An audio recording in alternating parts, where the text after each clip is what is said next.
Thank you, everybody, for coming. My pleasure to introduce our speaker today. This is Dr. Meghan Keck. She's coming to us from the Mars Corporation, Mars, Wrigley, M&M, all the things. So where she is, what are you, global chocolate R&D developer. What's your actual title? Come on. It's a global R&D chocolate process development engineer. Yeah. Or you could just say I'm a chocolate engineer. She's a chocolate engineer. She has a ridiculous job title, and everybody should be jealous of it. Yes. Well, she's coming to us from Mars. I've actually followed Meghan's career for quite a long time. How long, if you ask?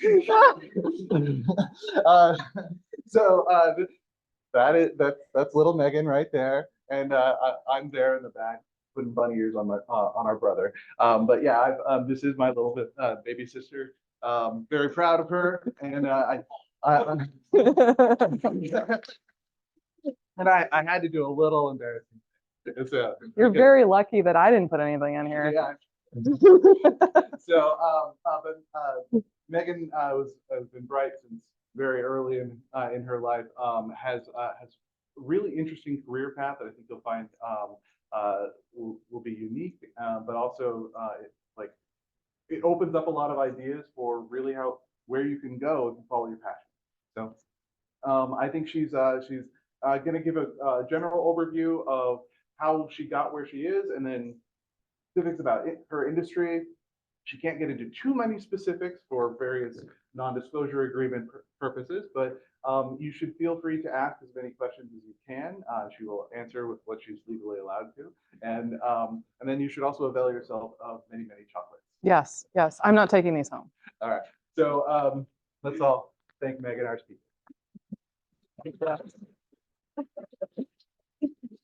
He's very clever. Okay, so we'll go ahead and get started. So, as said before, my name is Dr. Meghan Keck. So, and what I do is in the field of food scientist as a food engineer. So first of all, before I go any further, how many of you have actually heard of food science? Okay, do you actually know what it is? Okay, all right. So there's a little bit of a misunderstanding about what food science actually is, what food engineers actually do. And I like to include this because I get a mixture of these kinds of things when I tell people I work in the food industry. You know, some people are like, oh, so you're like a chef or something, or like a nutritionist or a dietitian or something. No, none of those things. None of those things. What I actually do is find ways to make our food system more sustainable, safer. I try to solve problems every single day. I work with a variety of different people to make sure that the food that you have every day on your plate, as a snack, in your beverages, is safe and delicious. There's a huge industry that is the food industry. It's a $1 trillion industry, and it's vital. It's vital to making sure that families are happy and healthy, but it's also vital for the economy. New Jersey is the garden state, but there's a lot of agriculture being done all over the United States and the world. And the way that we can be better stewards of our land and being able to grow things sustainably and then process them sustainably is going to be extremely important for the foreseeable future. We need to be better caretakers. And so one of the ways to do that is being able to use scientific techniques, engineering principles, so that we can make a food system that actually works for everybody. So this is what I like to go ahead and introduce that, because it's not what you think it is. And what I actually do, sometimes it looks like this, sometimes it's me in meetings, but ultimately I'm working towards a goal. But there we go. I'd like to start out my story at this place. Most of you probably don't know this. This is Oregon State University. This is the Memorial Union. And I was in my junior year of undergrad. And I was pursuing a degree in chemical engineering, going about my business. Kind of knew I wanted to get maybe something ag-related for career down the line, but wasn't really sure yet. I was kind of waffling, not really sure. And there happened to be a whole bunch of clubs out advertising their clubs to potential members. And I came across this one club, and it said Food and Fermentation Science Club. Like, what do these people do? I like food. Fermentation, what's all that about? And I was talking to the gal who was manning the slide, and she said, the spot there, and she said, yeah, we learn about the science of food, how to make it, and then we actually do make it. Like, oh yeah, we ferment sausages, we make sauerkrauts, we make cheese. And I said, hold up, you make cheese? Now you got my attention. Because cheese is an amazing product, right? I went through my entire sophomore year basically living off of grilled cheeses. It was a very important product to me. So I was intrigued. It's like, wait a minute, what is all this about cheese? What is all this about food science? I need to know more. So what I learned when I headed over to the food science department is that food science is more than what you think it is. It is interdisciplinary.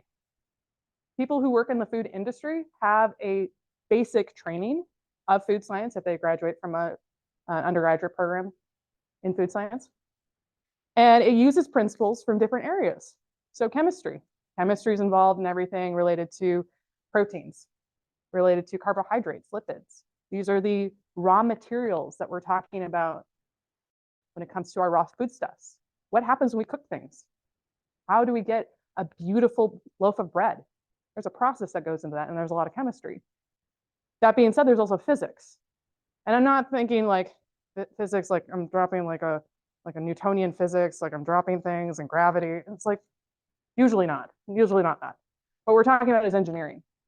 How are we making our food? How are we making it efficiently? What principles from fluid dynamics can we use? Mass transfer, heat transfer. How can we make food sustainably? That's a lot of engineering. Microbiology, so fermentation. Okay, that's kind of a big deal, right? If you like beer, if you like cheese, if you like bread, if you like chocolate, fermentation's a big deal. Fermentation and microbiology are extremely important for us in the food industry because not only do we use microbes sometimes to actually produce a product, we're trying to get a certain flavor profile, we have to use microbes to do it. Or we could be fighting against certain microbes, the pathogens. We want to make sure what you're eating is safe, that you're not going to get sick every time you take a bite of something. Because ultimately, food-derived disease is a problem. So getting a case of food poisoning, nobody likes it, but it's a huge drain on our economy. This happens every single year. There's outbreaks, and ultimately it can cause people to die. So it's very serious. What we can do right now is to make sure a food supply is safe so that we have confidence in it. And then physiology. And you might be thinking, physiology? Like she just said she's not into nutrition or anything like that. Correct, I'm not in the nutrition side. But physiology also affects how we absorb nutrients. So are you making vitamins more bioavailable by processing them? That's one side of it. Also, sensory science. What are people actually smelling when they smell a flavor? And it's a flavor, it's not just a scent. There's a flavor. We have an olfactory bulb, and you can detect flavors by tasting. So that's your taste sensors. But you also have an ability to orthonasally test and detect different scent particles in our olfactory bulb. And then when you're eating it, retronasally. So you can do some fun experiments at home if you want to test that out. Plug your nose, eat something like a sour candy. And you go, kind of sweet, maybe a little sour.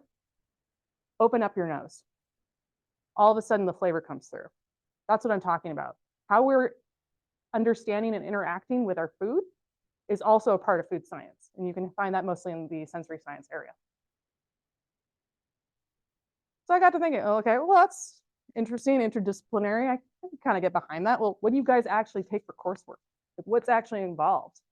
I learned that there's a lot of work about food safety and sanitation. That makes sense, right? We don't want to be building in a system that is going to get us sick in the first place. We want to design systems that are easy to clean, that we have confidence that we're actually achieving critical kill steps if needed for a pathogen.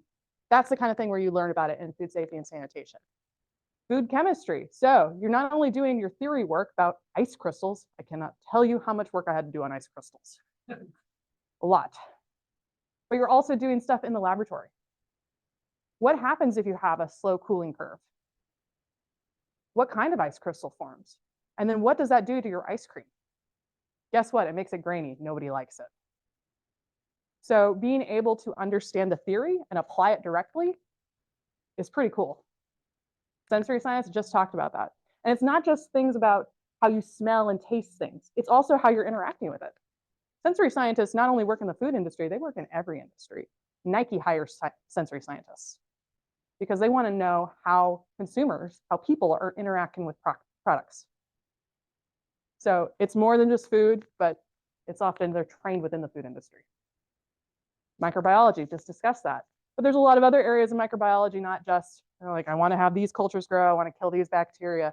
Sometimes we're talking about genetic engineering. We want to be able to produce certain compounds. So if I am an enzyme purveyor, that I'm going to sell my enzymes to the food industry, how am I going to do that?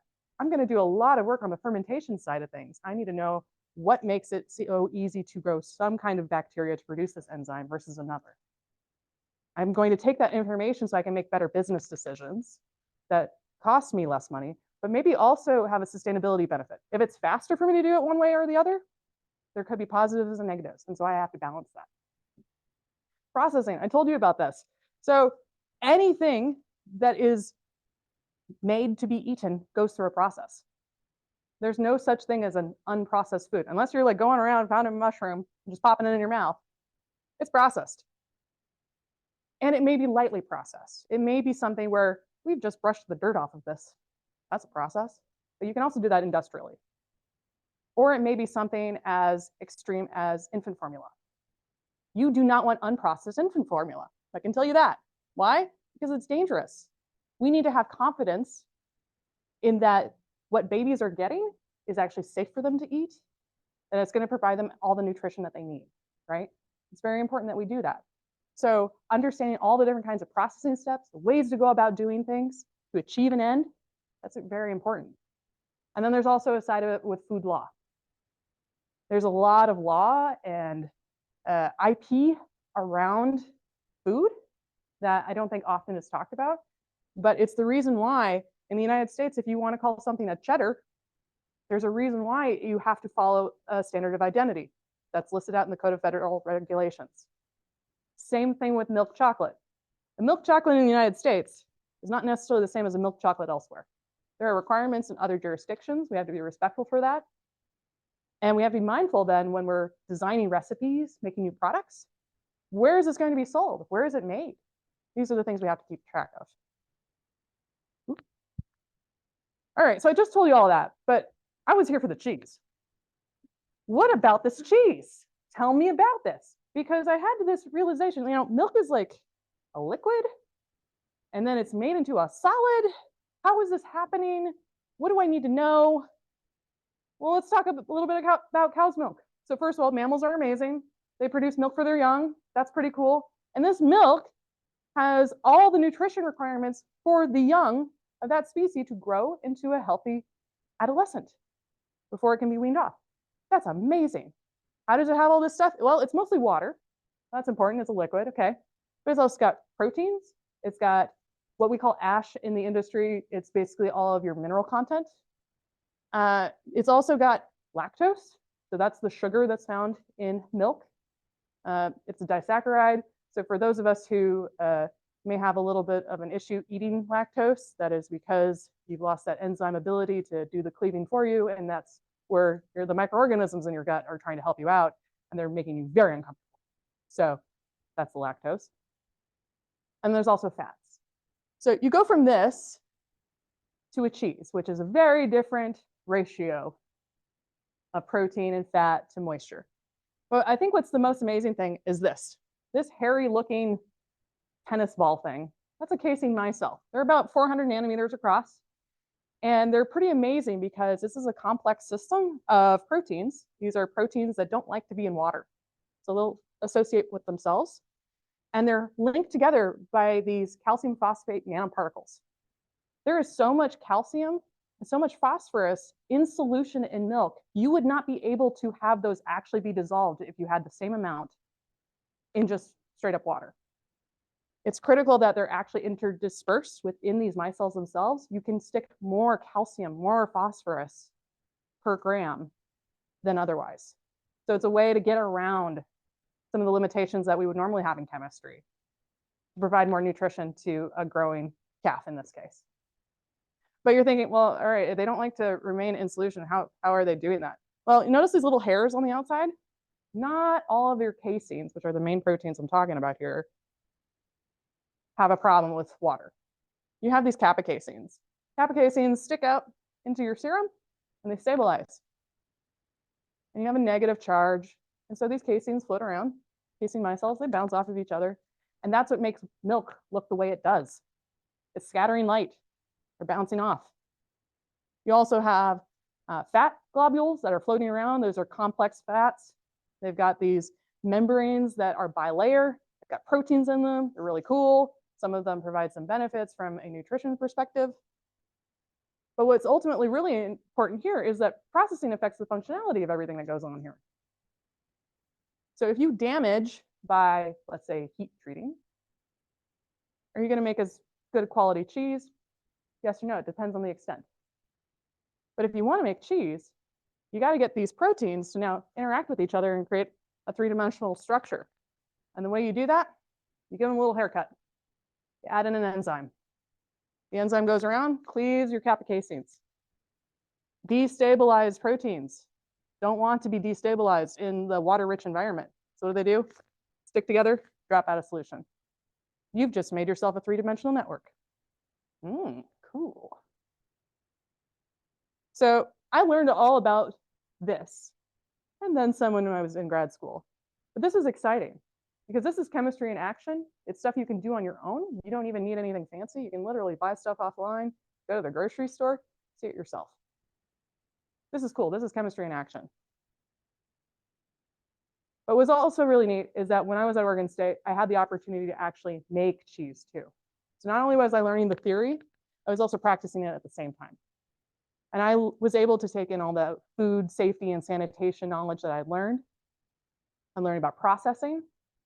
I'm learning about sensory, what's good, what's not good. And I'm making a product while doing it. So I'm learning as I go. This is pretty cool.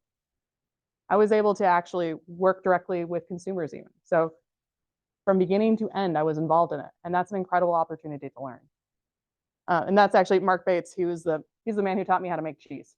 He used to work at Washington State University. So if you've ever had Kruger Gold, he made that for you.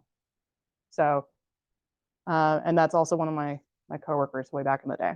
So, but once you've made that three-dimensional structure, you've done your pasteurizing, your culturing up front, you're trying to get the whey out. So whey is your water-rich fraction that you try to push out. So you can now have a condensed, firm structure.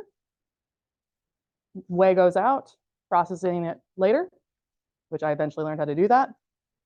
And then you can form it and make your final cheese product. So this is an example. How many of you actually knew anything about making cheese before? All right, a few of you. Okay, good. So, I didn't even need to tell you this, but hopefully this provides a little bit more of a guiding point to understand the role of fractionation, separation technologies, heat treatment, what that's doing to the actual proteins, stuff like that. I'm putting it in context for you because this is a complex system, many things are going on.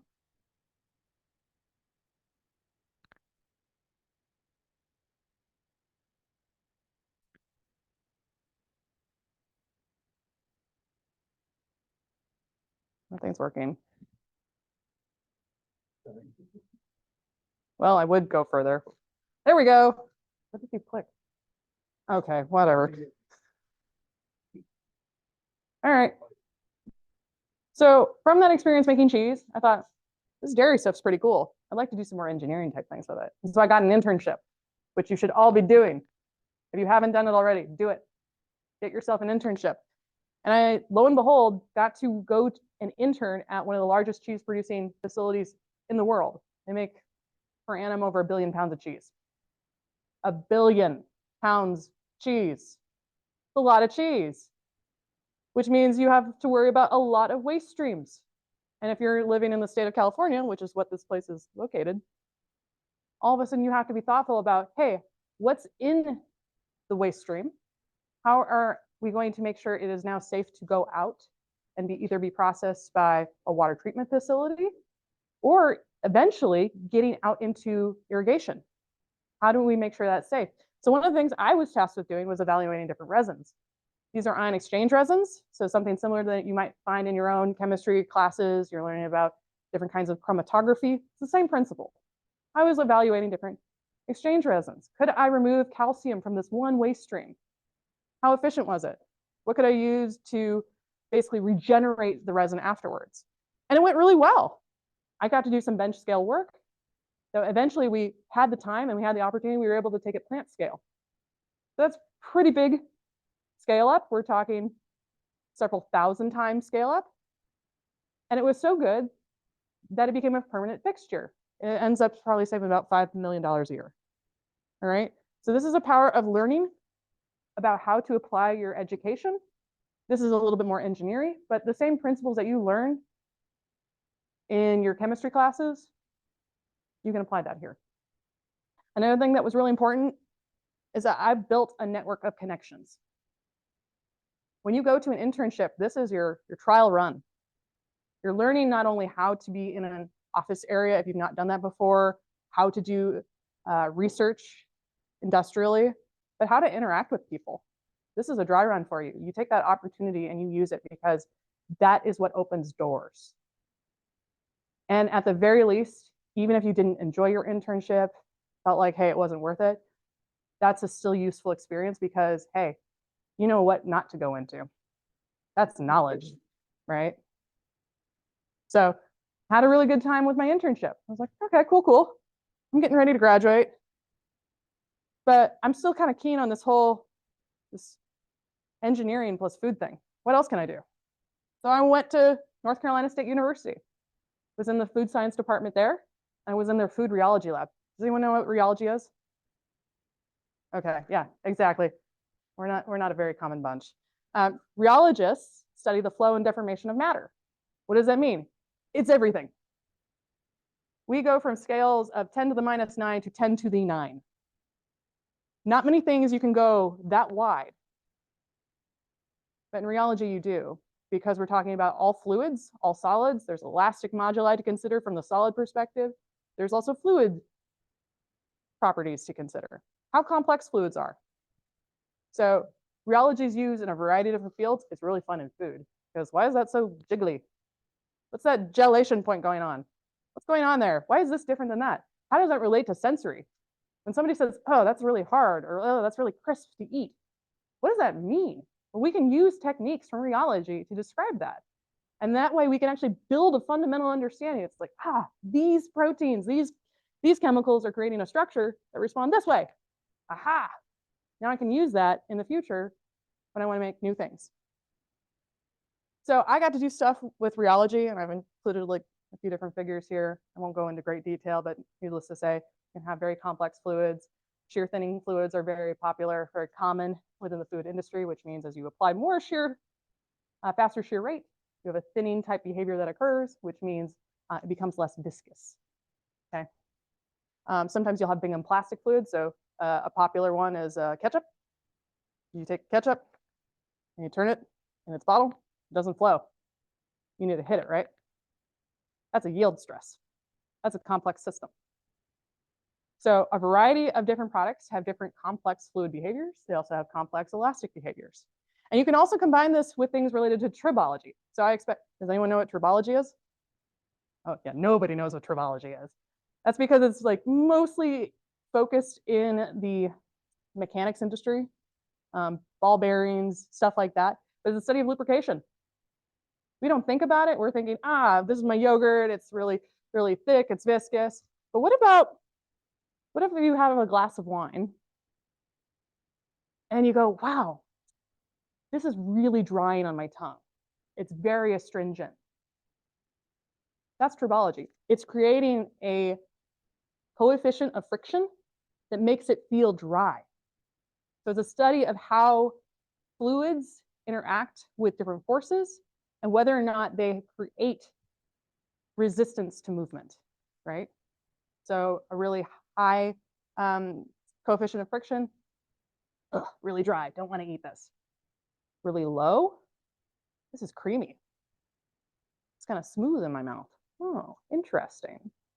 So it's another way of describing what goes on. So that's the Strybeck curve that I've gotten there. You can really go into that if you want to Google it later, because there's a lot of cool things, not only within the food side, but everywhere. Lubricants are everywhere, just telling you. But if you combine the two of those, now you can get into how oral processing is. Oh, that's really interesting, because now I can combine multiple areas. Remember, this is interdisciplinary, and I can see it applied. So when I'm talking about making a food for people who have dysphagia meaning you have an issue with swallowing, you struggle to swallow. How is that different than somebody who doesn't have an issue with that? What are they experiencing? What kinds of conditions are we creating that may or may not help with the swallowing that people are having troubles with? So again, this is where we're combining multiple areas, and we're putting it together for an application purpose. Now, I didn't specifically do this, but I'm giving you an example of how you could combine rheology, tribology, many different fields. You can start to see where food science gets very complicated very quickly. That's wonderful. But I think what's also important to know is that in graduate school, you learn how to explain what goes on at the mesoscale and how it affects macro scale for food science. And then from there, be able to communicate it. So I had to communicate that to a lot of other academics. So it was really important. And then furthermore, I'm building a network. I'm building a network of academics and all the friends of those academics who are from the industry. You'll start to see a trend about building networks. Because ultimately that network is what got me into grad school again. So I did my PhD. I worked on mathematical modeling to describe how salt and moisture move through cheese curds. You don't think that it would take a lot of math, but it's a moving boundary problem. There's diffusion. There's a lot of complex proteins, interactions with salts. There's more to it than you think when you look at cheese. And I got to do some really cool scanning electron microscopy. So that's fun stuff there.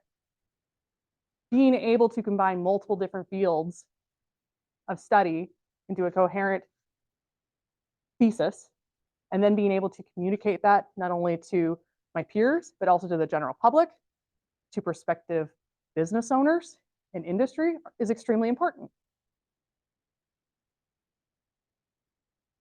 Also had to do a lot of work on chromatography, image analysis, all those kinds of things. If you can go ahead and get really skilled up in some of those areas, that will help you. So if you find out like, hey, I am bomb at ion chromatography, lean into that. Find where you're really, really good. Make sure you know enough about the other areas, other techniques, so that you can get skilled up enough to apply it. And also learn where you know your limits are. So this is a complex one. I don't know if I can do it. Call up your friends. That's where building a network is important, right? So from this, I graduated, got my PhD in food engineering from Massey University in New Zealand. I was in New Zealand for this, lots of cows there. Makes sense, yeah. And then I went and worked as a research engineer. Does this picture look familiar? Same place I interned. They're also the same people that funded my PhD. So this is a perfect example of performing well in your internship can lead to other opportunities. So not only did it help fund my PhD, but it got me my first job out of my PhD. And from there, I pivoted a little bit. I was outside of cheese, but I was still working on the dairy side. I was working with whey proteins. So many powders. I can look at all those powders and know exactly which ones are which, because I dealt with so many of them. But I did a lot of different things. I was working on hydrolysate development. What's a hydrolysate? Well, you take a protein and you start chopping it up using those enzymes again. Guess what? Enzymes come back. Why would we do that? Oh, well, we want certain kind of digestibility. We want it for different kinds of applications. Well, how do we make that in that scale? Well, now you have to consider your multi-stage dryer unit. Do I have to worry about glass transitions? What do I have to be concerned about? How do I make this an optimized system? So those are the kinds of things you start building in your head, because it's never just one thing, it's many things. And the more you can know about those many things, even if you're not an expert in them, the better it will prepare you. I did also a lot of work on the data quality and troubleshooting, teaching a lot of operators. That's really important. I need to have buy-in from the operators so they know, hey, I'm here to help you. I want to make your life easier because guess what? We have a quality issue we need to sort out. And guess what? They also really like it if you can explain things like, hey, you know, if you drop this temperature here, it does that there. They start picking it up as well. So you're democratizing knowledge. That's really important. And then you also have to work with people from a variety of different functions. So I had to work with an auditing side of it, providing information, making sure people knew what was going on. Oops, excuse me.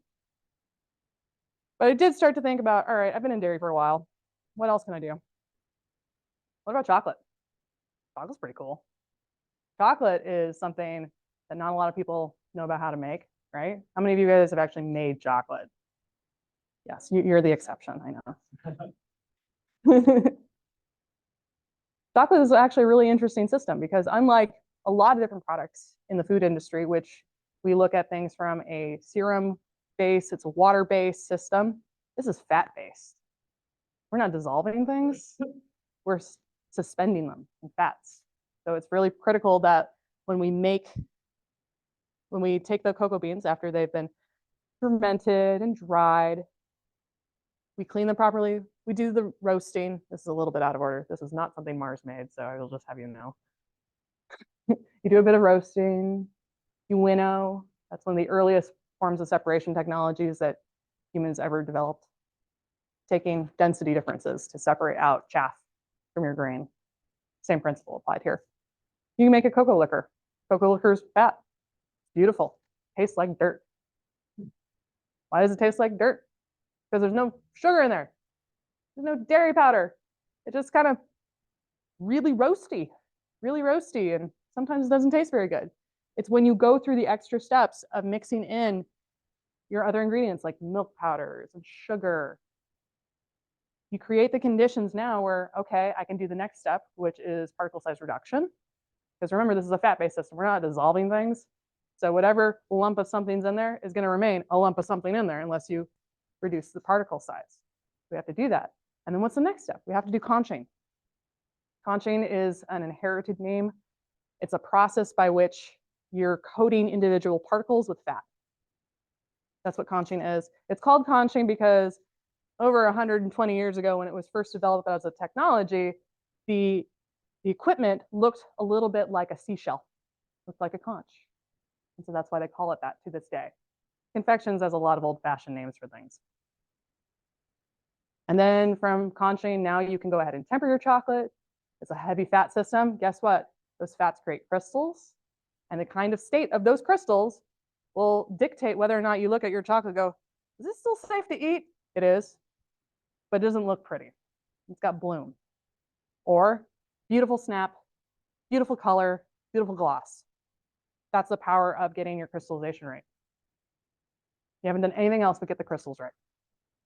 So I was thinking about that going, well, chocolate's pretty cool. And an opportunity presented itself. And so now I'm with Mars. So I took my educational background, I took my experience within dairy, and now what I do as a chocolate engineer, well, it's a lot of things. I do a lot of different things, and I meet with a lot of different people. And what I end up spending a good amount of my time doing is optimizing new and legacy chocolate lines. So process engineering, applying it to multiple different chocolate contexts. So one line may need to have higher throughput. Do I use different pieces of equipment to do that? How do I manage it? How do I optimize it? Those are the kinds of things. And I do that not only in the United States, but globally. So I work with teams all around the world as they're figuring things out. And then I make the recommendations for the next line. When we're going to install in some other place, here's what I've learned from all these other spaces and the equipment there. Here's what I recommend now. Okay. Technical design review. I spent a lot of time looking at PNIDs, process and instrumentation diagrams. That's really important because I need to explain to the project engineers that is not the right thing here. I need to have another food safety step added in here. I need to be able to call that out and work with the engineer so that we make sure that we design systems that are hygienic from the ground up and will adhere to all requirements. Technology development. I also look 5 to 10 years down the line. Is there something in technology that maybe I can use on my lines to make them more efficient? Maybe use less energy. Add more flexibility, agility. Those are the kinds of things that I spend some time as well looking at. So I'll work with different vendors and say, what are you working on now? How does it work under these conditions? And so I vet those out. SME training. So I am a subject matter expert. I spend a lot of my time also talking to other Mars associates who need to get trained up. What do they need to know so that they're successful for their own product development work? What do they need to know? Because they might not have all the right information. So again, it's about democratizing knowledge to the right people, making sure they have the skills that they need so that they can do their jobs well. And then I do work also on IP development and review. So intellectual property is extremely important within the food industry. There's a lot of drama when it comes to patents. But sometimes you patent things, sometimes you keep them as trade secrets. Understanding how to navigate that and work with your IP counsel, the lawyers within the company, is critical to making sure that the work that you guys end up doing, you can benefit from, whether you keep that in-house or you decide to democratize that to the rest of the world and maybe get a little cash out of it by licensing. So there's positives and negatives. You learn to balance those. So I do a lot of different things. It's exciting. I work with a lot of different people, many different contexts, everybody from food safety people, food quality people, sensory scientists. But I also work with folks over on the other side of confections. I was just chatting with a guy on the gum side the other week. Why? Because we use different unit operations, but they sometimes have overlap. Same with pet food. Mars is a huge company and we have a huge pet food presence. Same sort of principle. There's a lot of cross learnings to be shared. And if you get skilled enough in a certain kind of unit operation, guess what? That unit operation can go elsewhere. So these are things to keep in mind, that having a broad knowledge will get you a lot of different directions and opportunities, but also having specific knowledge also helps, because then you're that go-to, you're that SME that they want to call. So what have I learned so far? So understand the scientific fundamentals. That will get you into the door, because if you can understand what's going on from a physics standpoint, from a microbiology standpoint, from a chemistry standpoint, that's critical. That knowledge is not necessarily easily understood by businesses. All right. But you need to also build a diverse skill set that cuts across application. Right. If you can see, hey, I know that this certain thing that's happening right here has an effect on the product down here, that's critical. You're making those complex jumps that, again, is extremely valuable to a business. Network development. I demonstrated right here how important it is to get your internship, make critical network connections. That's how you move around. That's how you solve problems. To this day, I build my network within Mars because so-and-so's working on this other project that might be useful for me. I'm going to be able to call on them in the future. And guess what? If you develop your network, you're somebody people like to work with, they're happy to help you later. It's also important that you go where you have value. If you feel stalled out, don't stay where you're not valued. Go elsewhere, because you will be valued. If you come with those other skill sets that I just talked about, you have value. So go where the opportunity lies. From a just generic day-to-day, learn what your boss wants and then do it. That's the easiest way to make your boss happy. And if your boss is happy, boss wants to go ahead and send you to conferences. Boss wants you to work with these other people. Boss wants you to go ahead and have that cool side project that actually could be really interesting. And then when it comes time for actually sharing out what your learnings are, know your audience. The presentation I'm giving you today is very different than what I would give to critical stakeholders at Mars. I'm a little bit more relaxed here. The context is very different. Know your audience. And then I think what's also very important, because if you're in STEM, you're very focused on getting your academics right. But remember, businesses are built by people. The biggest challenges I've had to deal with are not related to science or technology. It's related to working with people. So it's important for you to build your soft skills. Learn how to do project management and work with people. Okay? You have to do it. Every business is a community, and there's rules within a community. learn them, learn how to operate within them, help correct them if there are problems. But ultimately, learning how to navigate that is a skill set that I don't think is talked about often enough. But this has just been my path. There's many different paths you can go on in the food science, food technology, food engineering world. And so I've been talking mostly from the food industry. So you have the consumer packaged goods side of things. So your Marses of the world, where you go, I would love a Snickers bar. I'm eating this. I'm a consumer packaged good. You get it. But sometimes there's the ingredient suppliers. Hilmar, the other company I showed you, that's an ingredient supplier. So they're supplying ingredients to the consumer packaged good industry. There's other businesses that supply processing aids. So enzymes is a perfect example. There's other businesses that provide the vendor work. Hey, you want to have like a cool multi-stage dryer? I can build that for you.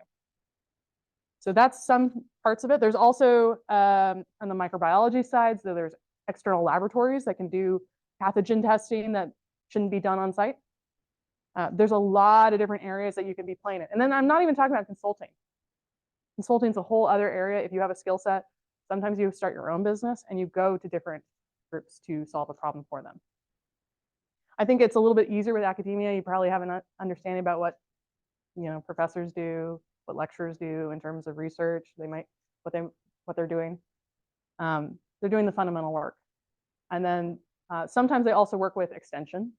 So in the United States, we have land grant institutions that also have extension, and you are entitled to information provided by extension. So that allows you information to safely process food at home. So like, let's say, hey, how can I safely can something at home without killing myself? They have the resources, right? It's stuff like that. Government and NGOs. So I haven't talked about that here, but that's really important from a food policy perspective. How do we make sure that there's equitable access to safe and nutritious food? These are a lot of policy people. They understand how the food industry works, how to incentivize certain behaviors.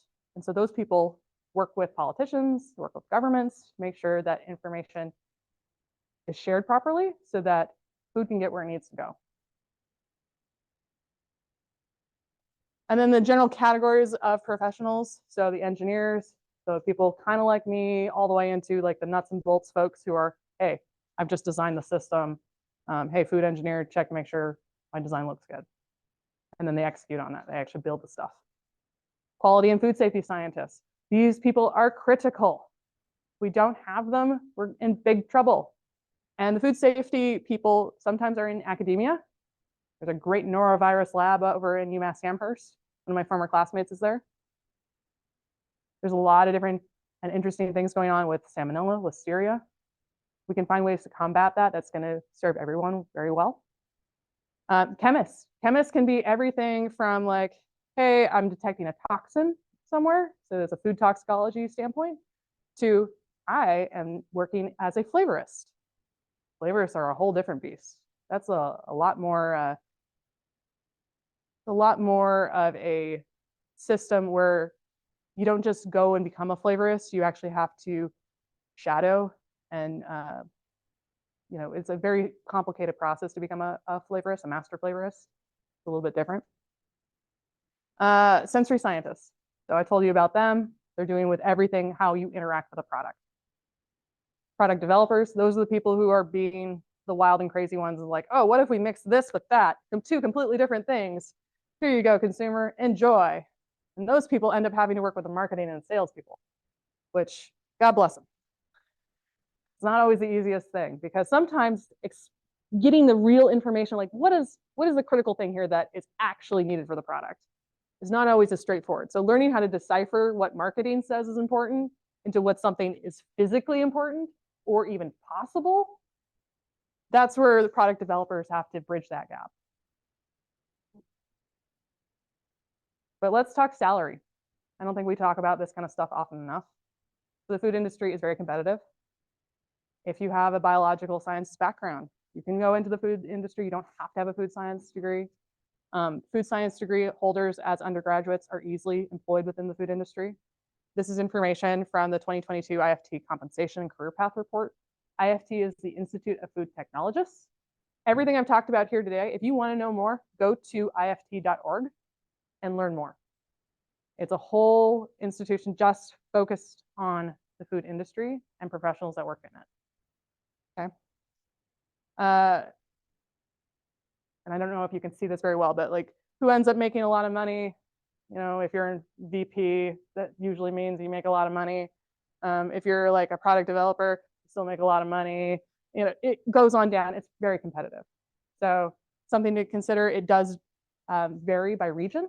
It varies by the context of the company that you're talking about. It varies by how many years of experience you come in with. But it's very competitive. So these are nothing to sneeze at. Some degrees can get you somewhere. And more on compensation, I think this is really important because oftentimes if you're a young professional, you don't think about it. It's not just about salary. Salary is extremely important, obviously. But sometimes there's things to be considered about working from home. If that's something that's important to you, there are options out there. Usually, and this is my own personal recommendation, you are better off early in your career going in more often to learn. Work with the people who have been there for decades. Get that information. And then when you are really skilled, then you can go ahead and cut and work from home because then you'll be more efficient anyway. But by then you've learned the critical things you need to know, right? Other things about like sick leave and telecommuting and maternity and paid family leave, all that kind of stuff. Like this is important. You should think about that. Like what does a company offer you? And then by sector, what kind of pay is there by sector? So there is some variation here. But I think what's more important to me is the job satisfaction. So this is a metric that was put together, basically asking these IFT members, which granted most of them lean towards a little bit more Ph.D. heavy than the general population. Would you recommend a career in the food science industry? Yes. Yes. That's the overwhelming learning I'm hearing. Okay. It's got a lot going on. There's room for sustainability work. There's room for optimizing nutrition. There's a lot of cool things, and we need all the help we can get because food safety is not going to solve itself. What new TikTok trend is going to make my head explode because that's not a food safe way of doing something? How do we combat that? And then here's my advice for all you STEM students. All right. Take your studies seriously. Remember how I said the internship is like, this is your dry run? This is the dry run for the internship. So communicate professionally. Make sure that you take your studies seriously. This is your job right now. You may have other side jobs, and I completely am respectful of that. But while you're here, use your access to resources because you will not always have this. And so build those relationships with professors, ask your questions. This is the place to do it. Learn, take it seriously. But also look for the little joys. I was so completely jazzed by cheese that it just brought me through undergrad. I was like, yes, of course, I get it. And I was excited for the next step. If you don't find something that gives you that little bit of joy, go, oh, that's really cool. I like that. It's not the right area for you. Find something that will help sustain you. And it doesn't have to be monumentous. It doesn't have to be, oh, cheese is my thing. It could just be something where, hey, I think this is really cool. I'm good at this. I see a future here. Okay? Challenge yourself. Play outside your comfort zone. And I include in this developing your social skills. And I say this as the nicest way possible because I work with a lot of engineers. Social skills are a must. Okay? Learn how to communicate. Learn how to talk to people. Be able to talk about complex things. If you can do that, you can go a lot of different places. Oh my gosh, become comfortable with statistics, please. Statistics is so important. We're in a world now where machine learning is going to be the norm in everything, all right? Where mathematical models are being applied to systems. Did they need a complex model for that? No. It's a waste of processing power. It's inefficient. But why did we do that? Because it had a funny, cool sounding thing to do.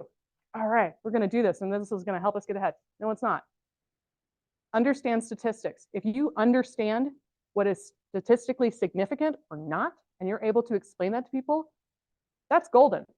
Because anybody can model anything with as many variables as they want, but does it mean anything? right?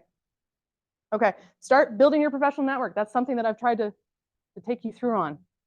Do it now. You have lots of professors here who have connections with other people. They do have lives outside of the university.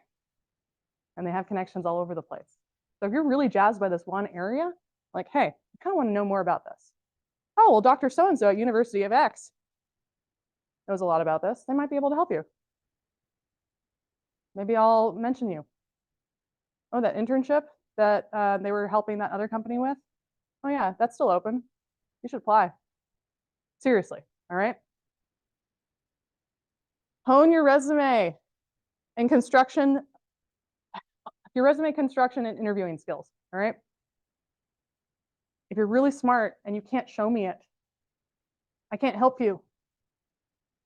Go to your career office, whatever the context is, what it's called here.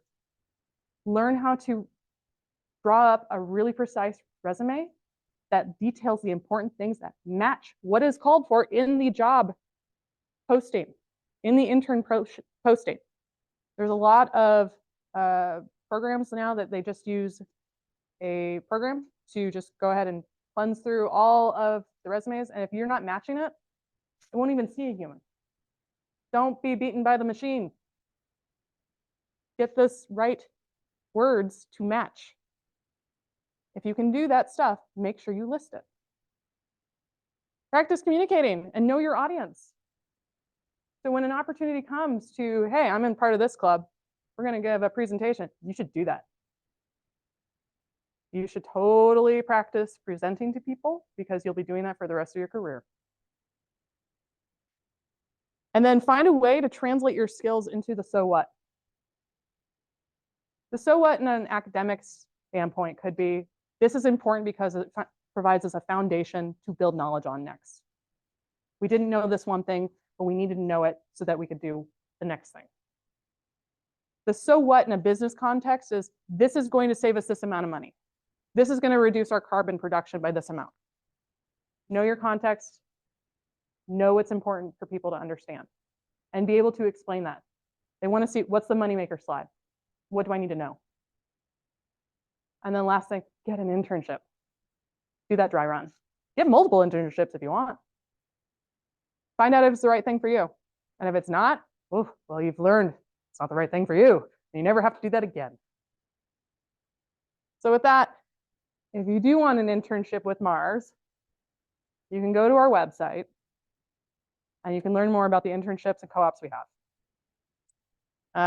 These are the websites. We can make sure that's available to you. Otherwise, Mars is more than Mars Wrigley and the candies here. It's Mars Pet Food. It's Mars Food. So like Ben's Rice, Ballisto. As far as pet food goes, like Whiskas, Greenies, things like that, Royal Canin. It's just a lot of different things. And it's all over the United States. We do have a site up in Hackettstown. So if you want to intern from an R&D perspective, you can be based out of there. Although most of our R&D interns are based out of Chicago. So just a context there. But then if you're looking further down the line, you're thinking, oh, what kind of careers, where are they located? It's across the United States. And just another context here. Mars is huge. We're a global company. This is probably higher for as far as net sales now. But there's a lot of different brands, a lot of different ways that you can move around within it as a company. I have coworkers that have been in pet food, and then they go to food, and then they go back to pet food, and then they go into Mars Wrigley, and they've been all over the place. And then there's also SMEs who are like the gum people who stay in gum because that's where their expertise is desperately needed. So there's lots of different routes you can go. The neat thing is it's all within one company. So if that's exciting to you, like, oh, maybe I want to change the context, like, hey, I want to work in the UK, there might be an opportunity for that if you're based out of the US. So with that, I don't know how we're doing on time, but I'll leave it up for questions.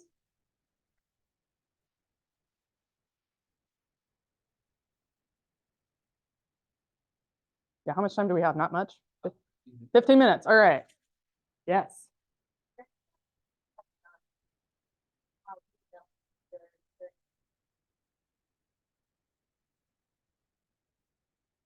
I wish that I had taken a polymers class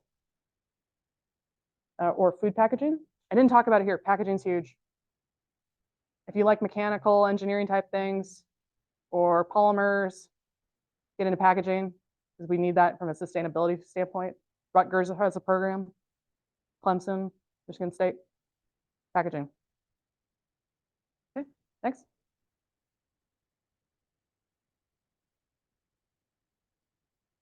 Oh, yes.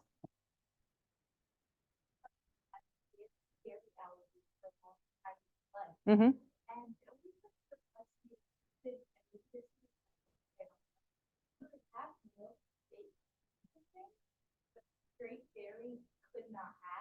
Mm.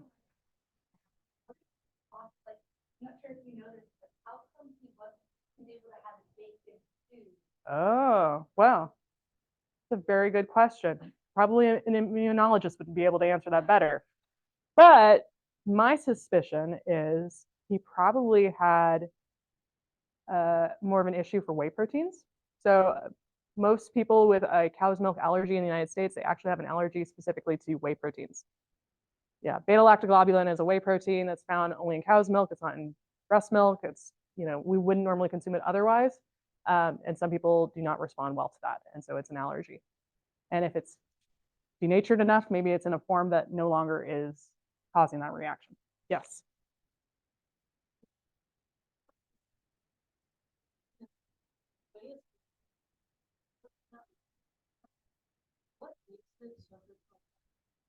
Mm. Okay, so whey proteins are absorbed very quickly. They're small proteins, so generally smaller protein, easier it is to absorb. It's a complete protein. It's got branched chain amino acids. That's really good for helping with muscle synthesis, recovery. So it's a combination of those things make it a great choice for working out. Yes. Mm-hmm. Yeah. The biggest difference and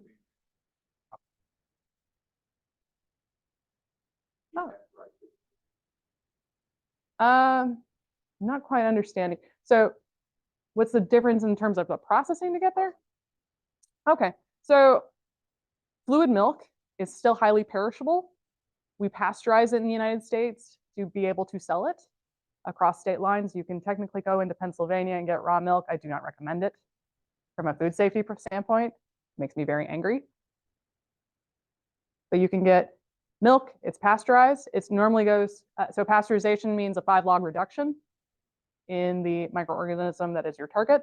It's a representative of a very nasty microorganism, so that's why we use a replacement.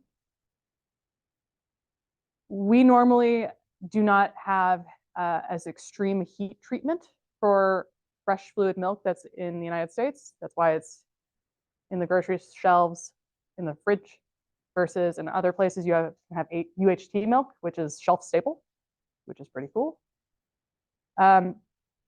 Most cheeses in the United States, unless it specifically says raw milk cheese, it also has to go through pasteurization. So your milk goes through the same first steps. And then from what you do after that, filtering. Yes.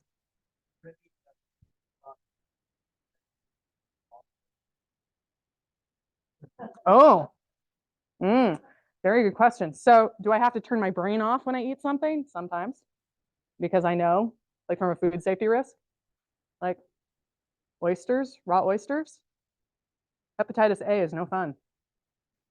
Mm-mm. Alfalfa sprouts. That's another one. There was a really good documentary actually released on Netflix that talks about food safety in the United States. I recommend it. Some of my former colleagues were on it. It's rooted in science. It might make you a little bit angry enough to call up your Congress people, and you should. Because it's all about how we talk about chicken, how we handle it from a food safety perspective, and leafy greens, which is the #1 area in the United States where we have food-induced illness outbreaks. Yes. Good question. So, talking about salaries, I saw one where it talked about those are NBA. Mhm. Yeah. Is it-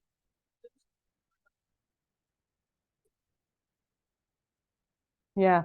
Usually if you're getting an MBA, and first of all, if you're getting an MBA and you're working in the food industry, you'll often get it paid for by your company because they want you to be in leadership. Also, you could be getting a master's while you're working for the company and they'll pay for it. That's another thing to consider. What was, yeah. Oh, so many microorganisms, so many bad microorganisms. The problem is that milk itself is sterile. Great. Every step in between, it coming out of the teat, and when you get it, it's not necessarily handled in a way that's going to prevent microorganisms from growing. And the problem is that we don't know how clean handling is ahead of time. So that for me personally, and for a lot of people who are immune compromised, for children, the elderly, I don't have a lot of confidence that we are going to be able to deliver a safe product. So there's a lot of different E. coli's, salmonella. Those are just a few off the top of my head. Listeria has become an issue in ice cream because listeria can also grow under refrigerated and freezing conditions. So there's a lot of microorganisms that are very bad. We pasteurize milk also to prevent the spread of tuberculosis, right? That's kind of important. TB is no joke. That's an 1800s disease that is making a comeback. So that's why. Yes. I guess that the foreign audiences, especially Hershey, tend to taste pretty sour. The American audience doesn't really know that. Yeah. Is there something that in the processing of milk, like the Hershey milk chocolate in particular, that makes it taste sour? Yeah, there is. Are you allowed to tell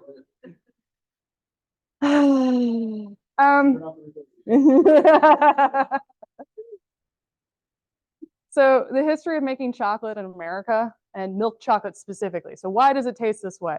Well, historically, the dairy industry, besides having issues of like lack of pasteurization, like handling was not there. We did not have good control of food safety and quality. So you didn't have a lot of confidence that your fluid milk was going to be able to last you very long. And what happens when fluid milk starts to go off? It kind of gets a little sour. Get some butyric acid growing in there. A little unpleasant. Huh? It can be. It can be. Oh, lots of different compounds can be made and taste like vomit. Yes, so that can become more present. And unless you can prevent that from forming in the first place, it becomes then an ingredient source that ends up in chocolate. And chocolate takes all the flavors. It will hold on to them. So you really have to have very good handling of your ingredients, or else you're going to have off flavors stick around, right? In the United States, people got very used to that. They think, ah, oh, this reminds me of my childhood. I'm very happy about this. This is great. So it becomes normal. Other countries, they go, no, we fixed this. Why do you want it to taste like that? But that's a different context. There's a cultural context of what's normal, what's not. Good question. Yes. What? Ah, so if it's not, so this is getting into the weeds. The Food Safety Modernization Act that was passed in 2011 requires every single company in the United States to have a food safety plan. What that means is that you have to have clear metrics on what your kill steps are or your control steps in general. These are the steps that are going to prevent microorganisms or other adulteration from happening. If you don't pass that, that goes into waste. And you're going to get audited on that, whether that be by the federal government or your state government. So that's what you're supposed to do. If you don't do that, you're asking for a lawsuit when somebody gets sick. Yes. milk? I know that's like a thing. Yeah. What's the time? UHT, so ultra high temperature pasteurization. So you can do a regular 5-log reduction, or you can take it even more extreme and do an even bigger log reduction. That really kills everything. And if you go ahead and fill that milk that has undergone that extreme heat treatment into an aseptic, So it's an extremely clean filling station. You've basically made a shelf-stable product. So it's a combination of different handling techniques. Yes. Oh, all the foods. I love to work with all the foods. So just a side thing for me, I ferment things at home because I can't get enough science in my life. So I'm constantly making like kimchis and sauerkrauts and kombuchas and all these other things. I've made like fermented sausages. Tommy's tried them. So like there's a lot of different things that I like to play around in. Right now, I'm not looking to move in a different direction, but I know that I have the skill set to get to that point when I so choose. Mm-hmm. Sometimes it does. So high heat, if you have water-soluble vitamins, they don't usually handle that very well. But sometimes you would have to get over that by adding in extra vitamins up front. We already do that in the United States for skim milk. We have to add vitamin A and D because when you remove the fat, you need to add back in that those vitamins because that's expected for the WIC program. So women, infants, and children. That's another example of government working with food to make sure people get the right nutrition. Yes.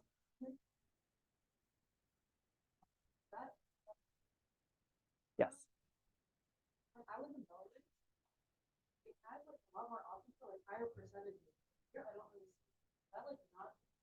Is it just like not commonly consumed or is it like not really allowed? Well, that's a very good question. It's not that it's not allowed. It's just does the consumer demand it? Most of the time they don't.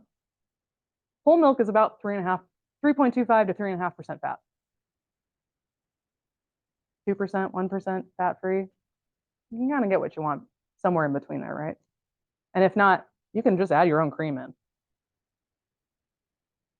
Yes. Going back to the topic of food IP, exactly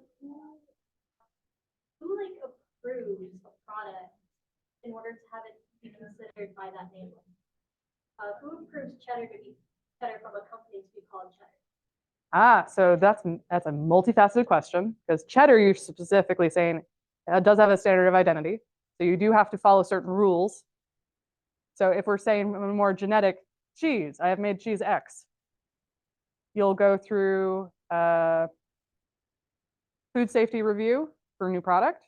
You'll have brand representatives to make sure that we're making the right claims here so that on the package, people aren't getting fooled about what they're seeing, stuff like that.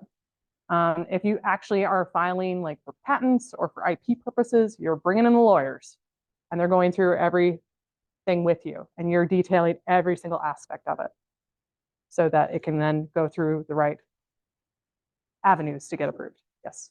How exactly is a food IP trademark copyrighted? These are different areas of IP. Yes. So you have trademark and copyright. Yes, they're different. What I deal with on the IP side is trade secrets usually for processing and patents. So trademark and copyright are dealing with the written word, what you're actually saying. Did you know that dough from The Simpsons is actually trademarked? I learned that recently. That's trademarked. You can't just use that without the makers of The Simpsons approving it. You can, but it can't be. You can't be selling memorabilia saying "don't" without their approval. Yes.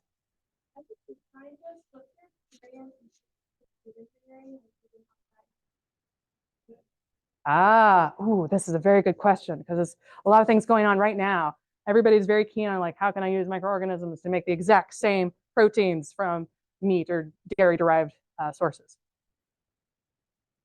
This is complicated because we have a system in the United States where going through all the approvals to have something recognized as generally recognized as safe or GRAS status is very complicated. It takes a lot of data and a lot of oversight by the federal government. So already right there, it gets very challenging. But then when we think about microorganisms can be genetically modified to make a variety of different products, and it's amazing what we can do with them. The problem that I see right now is that yields are very low. They are so low that estimations right now, we do not have enough stainless steel in America to be able to grow enough of the microbes to make enough of the actual proteins to replace what's already on our shelves. So that we have a yield issue. It's a strain selection issue. It's a processing issue. There's got to be a shift change that needs to happen. And that's why you'll start to see on boards of some of these startups, some of the big ag companies come in. They're starting to show up because there's a lot of IP there to be had. There's a lot of knowledge that they're learning. They want to stay on top of things, but they also have access to a lot of stainless steel. So they can help with the scale up. Anybody else? I know you've been asking a lot of questions. Anybody else that I've been missing? Yeah. You've been talking about, or you mentioned tech improvement Mm-hmm. and process development. Mm-hmm. Have you overseen any changes from what used to be a mechanical process into an enzymatic or chemical process? To get rid of the machine. So not in chocolate. I did it more in dairy. Chocolate is a fat-based system, so it's a little bit different. I'm not trying to enzymatically change any of my ingredients. So are there ways to get certain flavor profiles using different technologies? Absolutely. Am I working on that? Yes, I am. And I can't tell you anything more. Yes. Do they value the thesis track over non-thesis track, or is it something where they don't really work? Ooh, it depends on the company. I would say it's always valuable to have a thesis track. The reason why I say this, unless you're already working for the company and they're going to fund it for you, you say, whatever you want, sir. Yes, I will go do the non-thesis track. That's fine. I'm getting a master's. I would say I'll recommend if you're going on your own, go the thesis track, because the skills you're going to learn in doing your own research and communicating that are extremely valuable. Like I don't need to I could just send somebody to go do a class and call it good. But if I'm looking for somebody who's actually skilled at communicating critical findings and being able to communicate that not only to me, a science savvy person, but also to my senior leadership, I'm going to want somebody who's got some skills in that. Answer your question? Good. How are we doing? Are we good? I've got one more question here. Okay. Yeah. Going back to what you said about food sustainability, as a food scientist, what is your opinion on imitation meat? I'm equal opportunity. So if people want to eat it, please do. We need to have every resource available when it comes to meeting sustainability goals. If it's something that hey, I like to do this little thing to help the planet because I know I'm reducing my carbon output, by all means, do it. From a nutritional standpoint, it's fine. But just know that there's lobbying groups that don't like it. It doesn't necessarily mean it's bad. It just means that it's different. And I think having a diverse food system is going to be important for the future.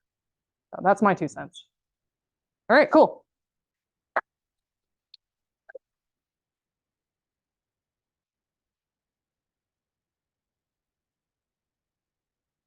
I do think there's a class